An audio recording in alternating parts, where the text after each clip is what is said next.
अस्सलाम वालेकुम, डॉक्टर अबू बकर खालिद है।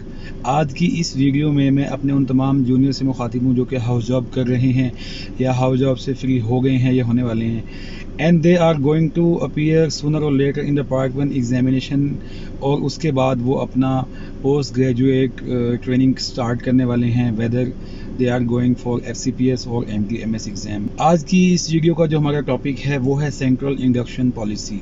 सेंट्रल इंडक्शन पॉलिसी क्या है, ये क्यों अप्लाई की गई, और इसमें क्या नुकसानात हैं और क्या फ़ायदे हैं, और इसमें कौन कौन से पॉइंट्स होते हैं। आज की इस वीडियो में हम ये सब डिस्कस करेंगे।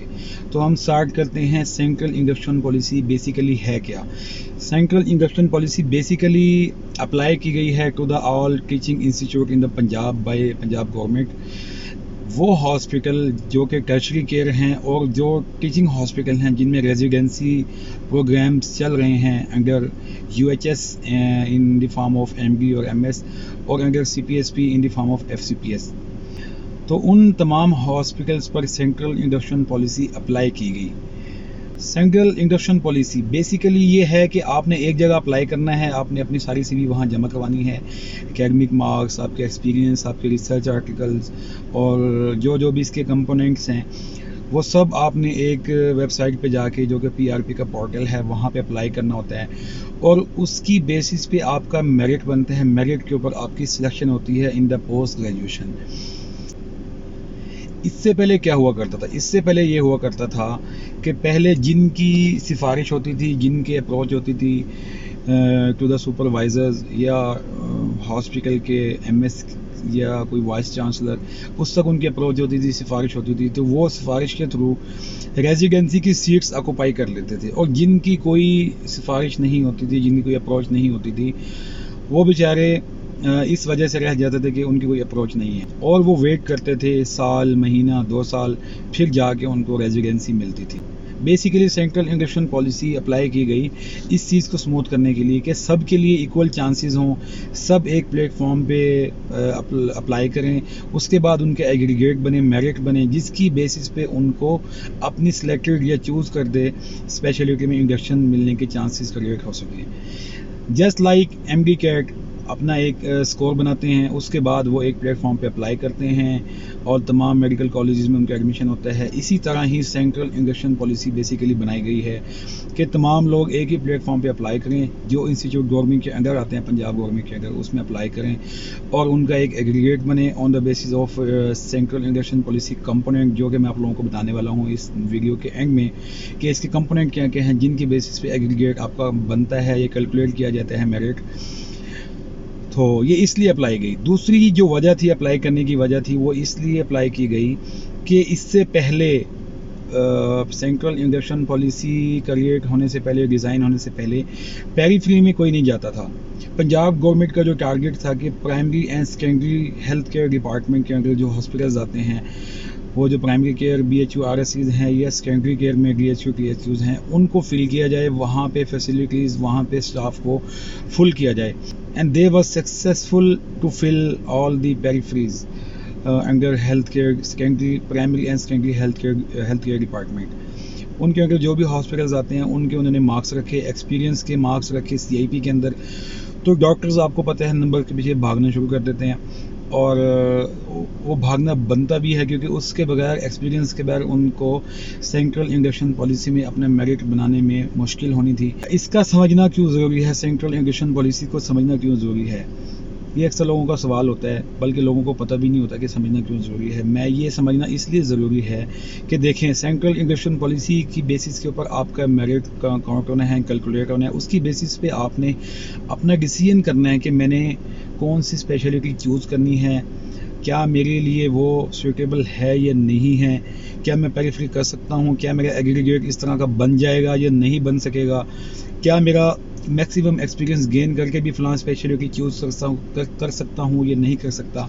ये सब चीज़ें आपको पता लगेगी CIP के अंदर है। अब मैं आता हूँ इसके कंपोनेंट क्या हैं। सेंट्रल इंडक्शन पॉलिसी के जो कंपोनेंट हैं वो हैं, सबसे पहले जो उसके जो 20 मार्क्स हैं, 20 नंबर, वो हैं एकेडमिक मार्क्स।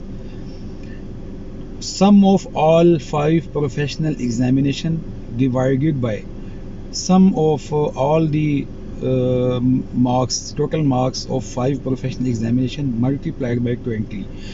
इस तरह आप निकालेंगे अपना जो एकेडमिक परसेंटेज है जो आपकी CIP के अंदर, वो इस फार्मूले के तहत आप निकाल लेंगे।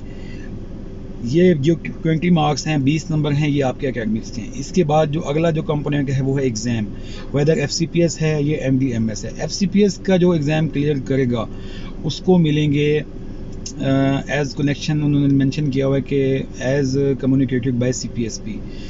तो जो जनरली जो सबको मिलते हैं वो हैं 30 मार्क्स। 40 में से 30 नंबर आप सबको दिए जाएंगे जिनका FCPS पार्ट 1 एग्ज़ाम क्लियर होगा। और जिनका होगा MS या MD, उनके लिए क्या है, उनके जो टोटल मार्क्स हैं और ऑब्टेन मार्क्स हैं, ऑब्टेन मार्क्स को जो आपने नंबर हासिल किए होंगे MS MD में, वो उसकी परसेंटेज निकाली जाएगी टोटल मार्क्स से कि आपने कितने परसेंट नंबर लिए हैं टोटल मार्क्स से। फिर उतने परसेंट नंबर आपको दिए जाएंगे 40 में से। फॉर एग्जांपल आपने 70% मार्क्स लिए हैं MDMS एग्ज़ाम में out of the total marks of MDMS exam, तो 40% का जो 70% जो पोर्शन होगा वो आपको अलॉट किया जाएगा। ठीक है, 40 मार्क्स हो गए आपके एग्ज़ाम के, 20 मार्क्स हो गए आपके एकेडमिक मार्क्स, 60 हो गए। अब जो 5 नंबर हैं वो हैं पाकिस्तानी ग्रेजुएट, वेदर पब्लिक हैं या अदर प्रोविंस के हैं या वो प्राइवेट हैं। 5 marks are for clearing professional examination in the first attempt. अगर आपने अपने 5 प्रॉफ्स को फर्स्ट अटैम्प्ट में क्लियर किया है, यानी कि आपकी कोई कम पार्ट नहीं आई, तो आपको पूरे 5 नंबर 5 मार्क्स आपको दे दिए जाएंगे। अगर आपकी किसी भी प्रॉफ में एक सप्ली है, या 2 है या 3 है, जितनी भी हैं, किसी एक प्रॉफ में कोई भी सप्ली है, आपका 1 मार्क्स कम हो जाएगा। जिसकी 2 सप्ली हैं और एक ही प्रॉफ में है, उसको 2 नंबर नहीं काटे जाएंगे, उसका सिर्फ 1 नंबर कट किया जाएगा क्योंकि वो एक प्रॉफ में है। It depends upon whole prof कि आपने फर्स्ट टाइम में पूरा प्रॉफ क्लियर किया है या नहीं किया। अगर आपकी 3 कंपार्ट हैं एक ही प्रॉफ में, तो आपको 1 ही नंबर काटा जाएगा।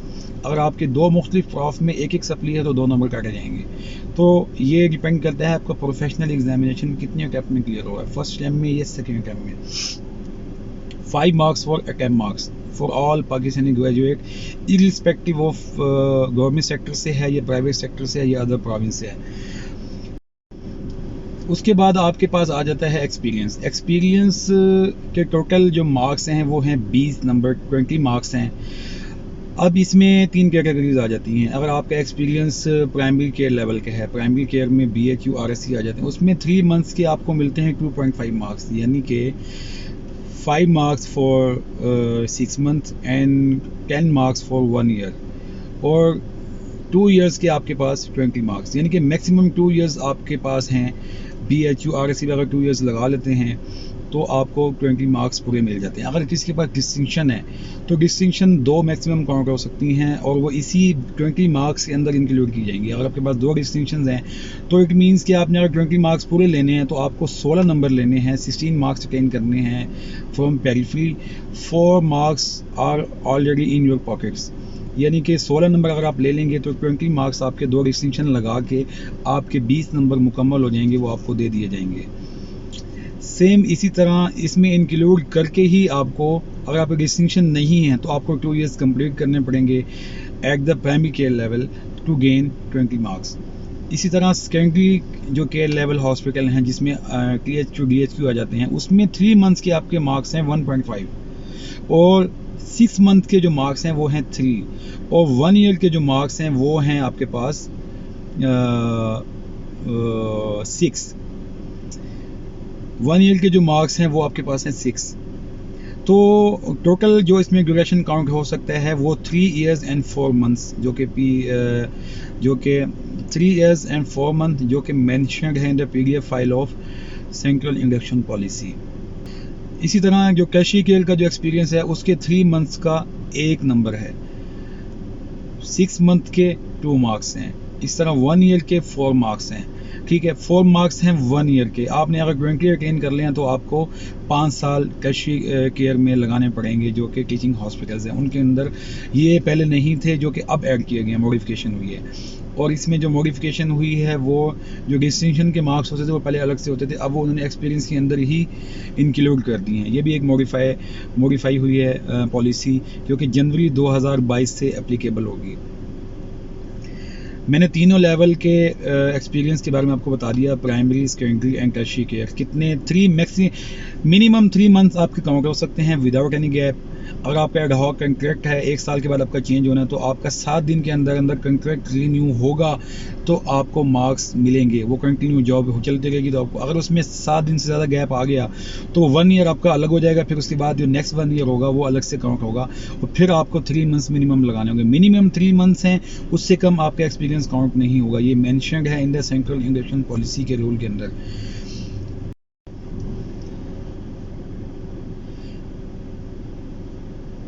एकेडमिक मार्क्स का मैंने आपको बता दिया, एक्सपीरियंस मार्क्स का मैंने आप लोगों को बतला दिया, और एग्ज़ाम के मार्क्स का मैंने आप लोगों को बतला दिया। ये टोटल सम बन गया, एकेडमिक्स 20, एग्ज़ाम 40, 60 हो गए, और एक्सपीरियंस के आपके हो गए 20 मार्क्स। मैक्सिमम 20 मार्क्स आपके काउंट होंगे। आप अपने एक्सपीरियंस के थ्रू बना सकते हैं प्राइमरी, सेकेंडरी, टर्शियरी किसी भी लेवल पे जाके। ये टोटल मार्क्स हो गए आपके 80। बाकी जो 20 मार्क्स हैं उसमें 5 मार्क्स हैं फॉर अटैम्प्ट। अगर आपके फर्स्ट अटैम्प्ट में 5 प्रॉफ क्लियर हैं, जो कि मैं ऑलरेडी आप लोगों को बता चुका हूँ, 85 हो गए। 5 marks are for research articles उन जर्नल्स में पब्लिश हैं जिनकी लिस्ट मेंशन्ड है ऑलरेडी। जो लिंक दिया गया है PDF फाइल के ऊपर, उसमें आप जाके देखेंगे उन जर्नल्स के अंदर जो लिस्ट दी गई है, उन जर्नल्स के अंदर आपका आर्टिकल पब्लिश है फर्स्ट, सेकंड या थर्ड ऑथर के तौर पे, तो आपको 2.5 मार्क्स दे दिए जाएंगे for each article. Maximum 2 articles can be counted, तो आपके 5 मार्क्स हो गए, उसके 90 मार्क्स हो गए टोटल। ये लिंक मैं शेयर कर रहा हूँ, इसको फॉलो करके जर्नल्स की लिस्ट आप निकाल सकते हैं। इन्हीं जर्नल्स में आपने पब्लिश करवाना है तो आपको मार्क्स मिलेंगे, नहीं तो नहीं मिलेंगे। लास्ट जो 10 मार्क्स हैं वो मैं लोगों को बताता चलूँ, वो उन लोगों के हैं जो अगर आपने हाउस जॉब उस इंस्टीट्यूट में की है जहाँ से आपने ग्रेजुएशन की है, 5 मार्क्स उसके मिलेंगे। और 5 मार्क्स उन लोगों के हैं अगर वो रेजिडेंसी अप्लाई भी उसी इंस्टीट्यूट में कर रहे हैं जहाँ से उन्होंने ग्रेजुएशन और हाउस जॉब की है। ठीक है, तो ये टोटल हो गया सम 100 नंबरों का, 100 मार्क्स के CIP है। इसकी बेस के ऊपर आपका मेरिट बनना है, आपका एग्रीगेट बनना है। आपने एक प्लेटफॉर्म पे अप्लाई करना है जो कि PRP पोर्टल के नाम से वेबसाइट है, वहाँ पे जाके अपने अप्लाई करना होता है। सारी इन्फॉर्मेशन वो आपसे लेते हैं, academic marks, experience marks, exam कौन सा क्लियर किया है, आपकी अटैम्प्ट्स कितनी हैं, और आपके रिसर्च आर्टिकल कितने हैं, आपने हाउस जॉब कहाँ से की, आप अप्लाई किस इंस्टीट्यूट में कर रहे हैं। ये सारे स्टेप बाय स्टेप आपसे वो उस PRP पोर्टल पे वो आपसे पूछेगा, और उसके साथ ही एंड पे आपसे प्रेफरेंसेस ली जाती हैं। फिर आपका एग्रीगेट, एक वो प्रोविजनल एग्रीगेट आपको दे दिया जाता है, और आप उससे अंदाज़ा लगा सकते हैं कि मैं किस पानी में हूँ, किस जगह मैं फॉल कर रहा हूँ, मेरा ये मेरिट मुझे मिलेगा, मुझे ये स्पेशलिटी मिल सकती है या नहीं मिल सकती। ये कैसे डिसाइड होगा, ये आप ट्रेंड देख सकते हैं पिछली सेंट्रल इंडक्शन पॉलिसीज़ के तौर पे जो इंडक्शंस हुई हैं, लास्ट 2 to 3 इंडक्शन की आप डाटा निकालेंगे। वो अपमेड एक वेबसाइट है, पेज भी है फेसबुक पे अपमेड के नाम से, उस पर जाके आप अपनी पिछली 2 से 3 इंडक्शन के डाटा निकाल लें, उनके मेरिट कैलकुलेट कर लें। आपको अंदाज़ा हो जाएगा कि मेरा एग्रीगेट बन रहा है, मुझे ये स्पेशलिटी मिलने वाली है या नहीं मिलने वाली। ये चीज़ बेसिकली पहले डिसाइड, जब आप अपनी स्पेशलिटी चूज़ करते हैं, पार्ट 1 देते हैं, उस वक्त आपने ये चीज़ें सोचनी है कि मेरा एग्रीगेट मैक्सिमम, मैं 20 नंबर एक्सपीरियंस के ले भी लूँ, रिसर्च लिखवा भी लूँ, तो मेरा मैक्सिमम एग्रीगेट कितना बन सकता है। उस वक्त आपने ये एग्रीगेट निकाल के फिर आपने इसके ऊपर अपना रोड मैप बनाना है, और अपनी स्पेशलिटी के लिए स्ट्रगल स्टार्ट कर देनी है। CIP को पहले सोच समझ के एग्रीगेट निकाल के पार्ट 1 उसी में दें। फिर आप उसके लिए पेरिफेरी चूज़ करें, मुझे इतना एग्रीगेट चाहिए तो मुझे इतने एक्सपीरियंस के मार्क्स चाहिए होंगे, मुझे रिसर्च आर्टिकल पब्लिश करवाने हैं या नहीं करवाने। ये सारा फैसला सेंट्रल इंडक्शन पॉलिसी समझने के बाद आपको करना होगा। आपने अपना रोड मैप बनाना होगा, फिर आपने अपनी स्पेशलिटी के लिए अपना रोड मैप बना के उस पर स्ट्रिक हो जाएं, किसी की ना सुने। 100 मुँह 100 बातें होती हैं, हर बंदे का मुख्तलिफ प्लान होता है। आप पहले एक दफ़ा डिस्कस करके जब आपने डिसाइड कर लिया, then stick to the plan and go for it. Last में मैं एक बात बतलाऊंगा, जिसको सेंट्रल इंडक्शन पॉलिसी की PDF फाइल चाहिए वो मेरे पास मौजूद है। और जिसको चाहिए वो मुझे कमेंट सेक्शन में फीडबैक के तौर पे मुझे बता सकता है कि मुझे चाहिए, मैं उसको शेयर कर दूंगा। वो खुद भी पढ़ सकता है ये सारी पॉलिसी। और ये जितनी बातें मैंने बताई ये लेटेस्ट पॉलिसी है जो कि एप्लीकेबल होगी फ्रॉम जनवरी 2022 2022 से जनवरी से ये एप्लीकेबल होगी, जो कि लेटेस्ट इनके रूल्स हैं। ये मैंने सारे इसमें आप लोगों के सामने बता दी। आई एम होपफुल कि आपको ये वीडियो बहुत फ़ायदा देगी और ये उन लोगों तक पहुँचाएँ जो कि अपना कैरियर डिसाइड करने वाले हैं, अपनी स्पेशलिटी सिलेक्ट करने वाले हैं, जो कि स्ट्रगल में हैं, पोस्ट ग्रेजुएट ट्रेनिंग लेने के स्ट्रगल में हैं। उन तक ज़रूर शेयर कीजिए और मुझे फ़ीडबैक लाजमी दीजिएगा कमेंट सेक्शन में। अस्सलाम वालेकुम।